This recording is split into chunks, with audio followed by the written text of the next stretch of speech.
1 Samuel chapitre 25, l'histoire de David avec Nabal. Okay. Nabal, un homme vigoureux, un homme de caractère, un homme qui n'avait pas de considération, un homme ingrat, oui, on peut le prendre comme ça. C'était un homme qui n'avait pas l'estime pour les autres. Après avoir constaté Bolamo, il dit non, non, non, non, non. C'est le Bolamo. Dans l'entretemps, David abunde bitumba, bokolaya sungai, asale Bolamo et belé.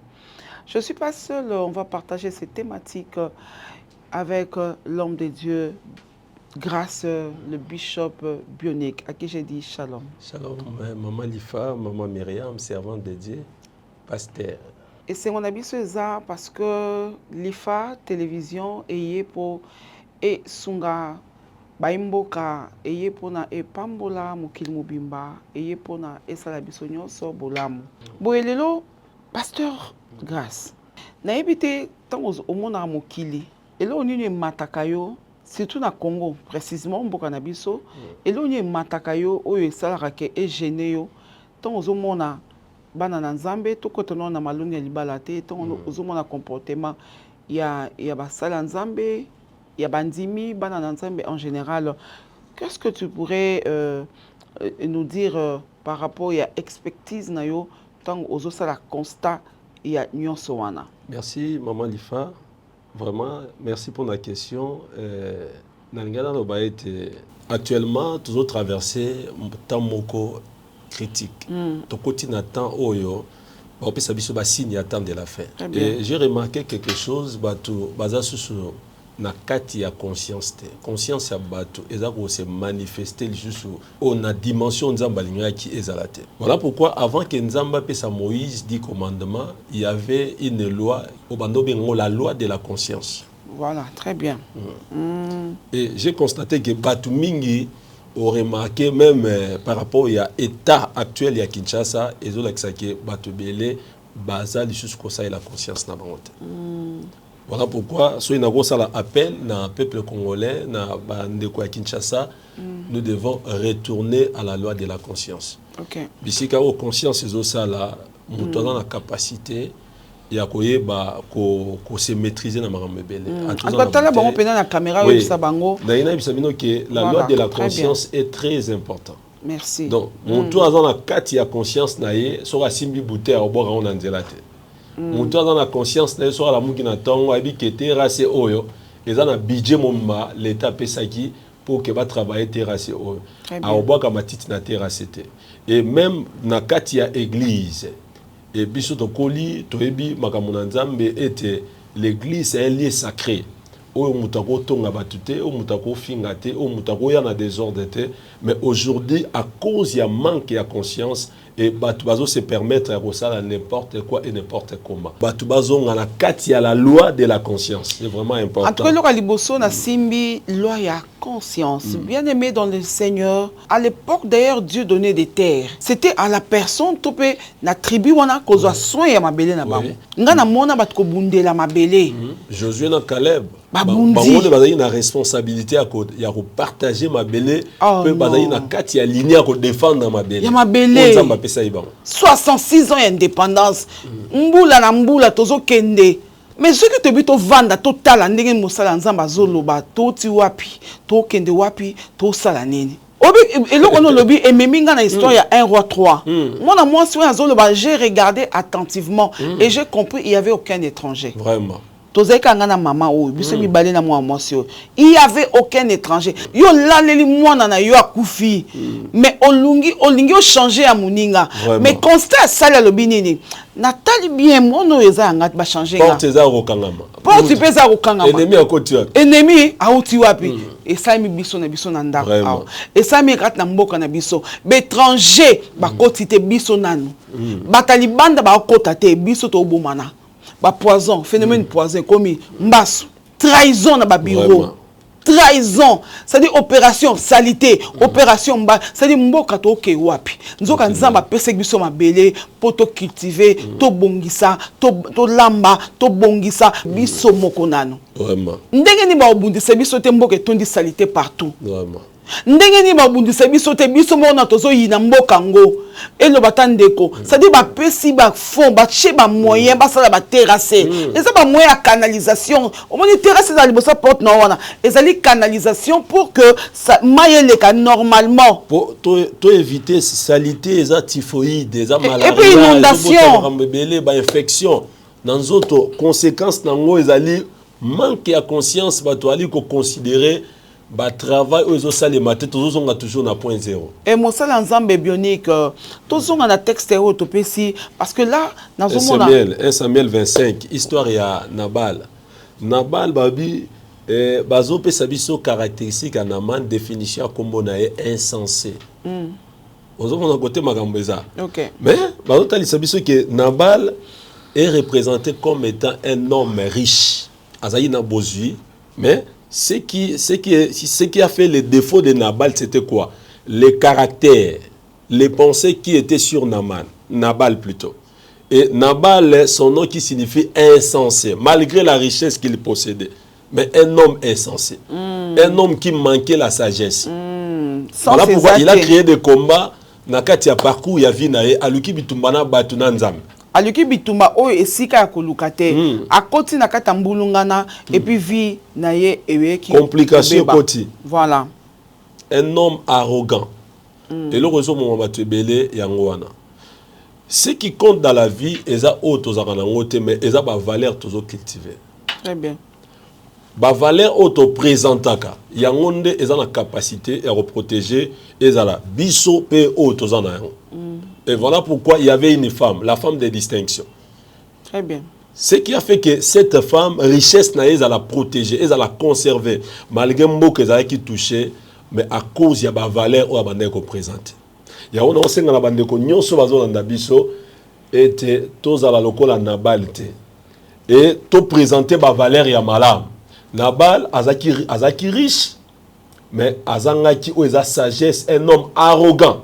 Voilà pourquoi la destruction est entrée dans la maison de cet homme. Et Dieu, il a échappé à cause de sa femme, a échappé na Fimbouya David, mais Dieu l'a rattrapé dans les fitiers. Voilà pourquoi Batmisusu, Bazalokola, Banabal, Nzamba Pessie Bozui. Mais ce sont des personnes ingrats. Ce sont des personnes qui méprisent les autres. Oh, voilà pourquoi ceux qui ont makasi na mbongo, il y a d'autres personnes qui ont la force, capacité, capacité pour ça que l'union fait la force. Fait la force, voilà. Na kolanda ndeko na zui makambo ebele na katiwana. Nabal abosani bolamu oyo David asalaka ye. L'ingratitude ne paye jamais. Toza na monde chacun a besoin toujours de l'autre. Toza toujours na besoin de muninga mususu. Nge sala nga passe mosala nzambe. Osali muninga bolamu. Mais et comme na tourna yo azongisela yo, akomi ko juger yo, akomi ko sala ba critique, ba chantage, ya lekisi na sali sie mingi na lembi na nga na baye na nga. Nyonso una sali aondi manenga te. Tala Nabal abosani o yazaki Nabal ya lelo azo représenter ba na nzambe mingi oyo ba yaki na se makolo ba sali ya nzambe ba tombola bango. Nabal azo représenter ingratitude o ezape mingi na kati ya bana nzambe ya entourage to pe ya bana nzambe ya Congo. Bayaka koluka basala nzambe ka ceux qui nyonso te commis par terre. Humble de la pauvreté. Ah, papa, ça fait mal. Ça dit to zonga na babiloko na biso ya malamu ya kala. Yo oyaka ko considérer banganga nzambe kaka se obeli, bien okufeli, bien okoti ndaku, bien okoti hôpital, ndé problème na musala. Ozi problème na musala. Bakomo menacer yo. Bakomo menacer yo, balongoli yo grade ozalaki, okomi par terre. Ndé yo ko yeba na luka nganga nzambe wana akota losambo abonde la pona tina nanga asunga ngai. Révérend pasteur Myriam na comprendre le moko orgueil et kangara ba porte na faveur ya nzambe. Très bien. Ce qui a fait que Nabal asuka mabe c'était l'orgueil. Or azaki na temps oyo azo jure na ba faveur. Nzamba sala ki ngolu na tawana. Na ina expliquer mutu mo azolanda biso ezana batemisusu oyo peut-être yo kendara église te mais ezana batu ba intercéder rapona. Yo vanda no na ndako ezana batu mususu oyo alala pongite. Ezana batu mususu ba prière pona yo ba général pona surtout ba maman baza bato ba memara ba sujet ya ba papa ya bana et pas ya makola basala nzambe. Et voilà pourquoi cette femme Abigail a même qui sujet il y a Nabal et pas à David. Ake ko plaider et pas à David pour que David a vengé Nabal malgré bolam o David a salaki. Mais l'homme de Dieu est méprisé et pas à mutu oyo a salela bolam. Autant David a eu que negoluka secours et cet homme a finga David. Et puis toni to benga mayele pe makanisi na kolandi samana onde kwa zolo batozo kotaka na liso na ye pona koloba ke na génération na biso lelo toza na besoin de génération ya temps oyo ya basi oyo bazana sagesse intelligence ya Abigail intelligence na sagesse ya Abigail c'est-à-dire Abigail a moni danger.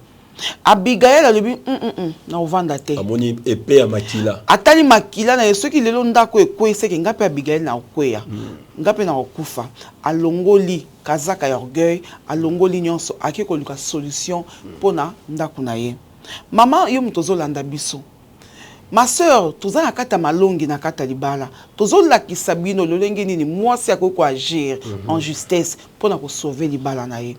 Ndenge nini mwasi akoko telema sans condamnation sans nini parce que ndako na yeza na menace ako telema pe ako luka solution ya ko calmer situation et loko moko te koki ko komela bino et ko koma na ndako oyo za mwasi et loko moko te donc mwasi azo jouer rôle et belé na kati ya ndako tala mobali abosani bolamu mais mwasi ye moko à couvrir ma bé à recourir pas mobile sans que a condamné mobile papa na ngai tala Abigail musala asali azaki mwasi le kwa basi nyos tout alongoli épée ya makila na ndako na ye et puis alongoli soni na ndako na ye alongoli liwa na ndako na ye abeti yango pe tangwa te alingi batu pe ba ye bango pete asali yango dans le secret une femme extraordinaire, une femme de la distinction. Nous avons besoin dans cette saison yakozo basi oyo azo sala likambe dans le silence.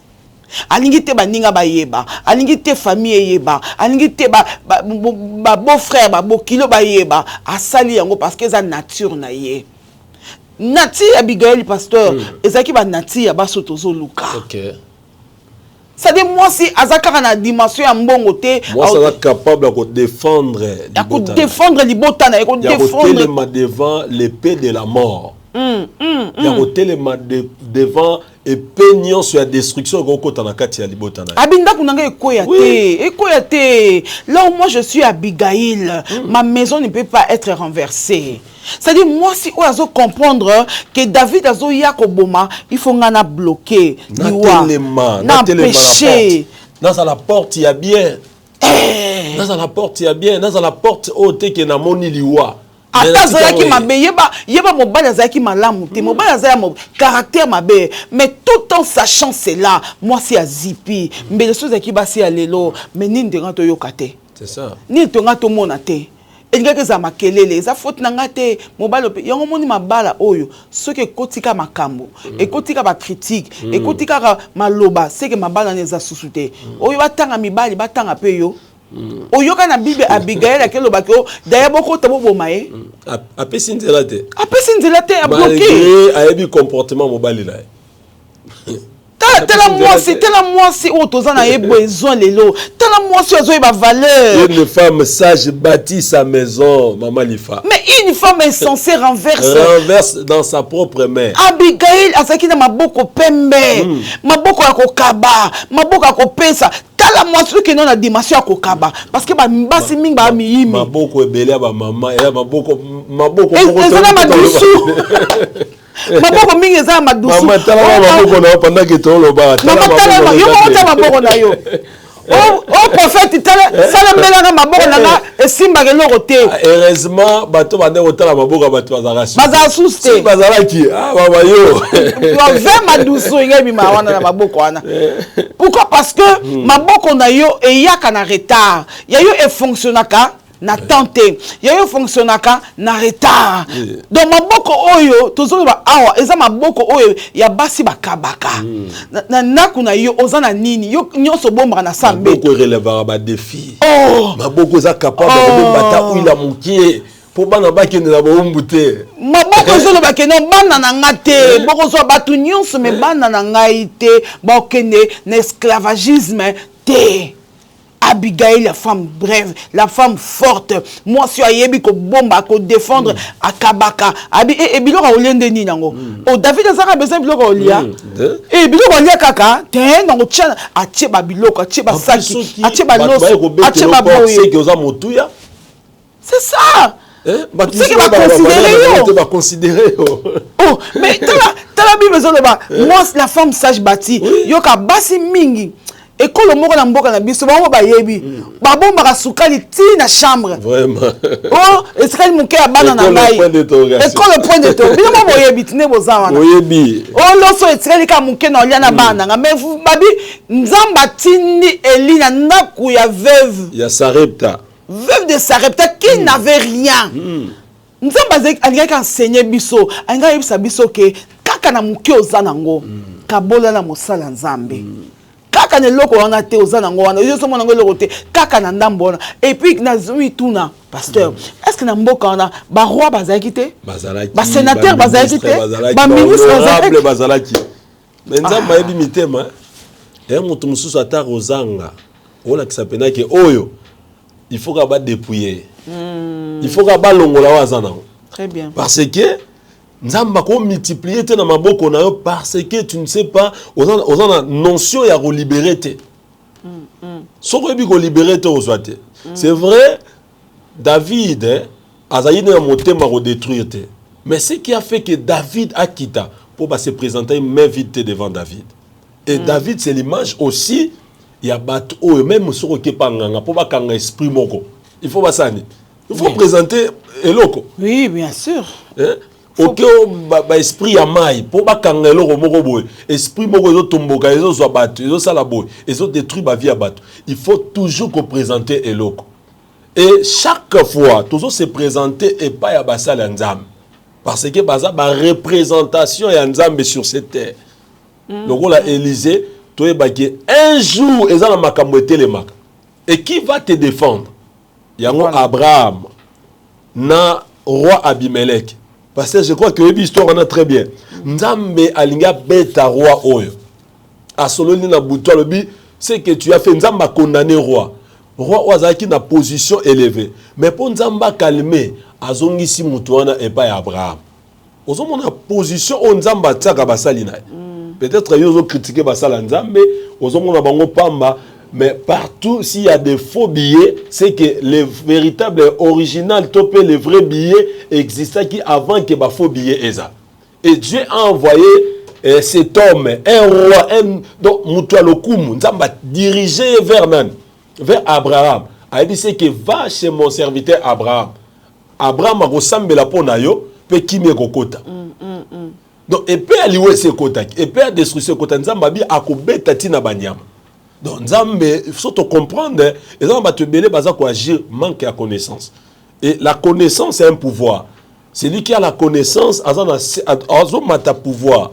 Alors, comme la dimension, au monde qui a épargné vie na katia ba réalité belé négative. Nzambe, apambola biso.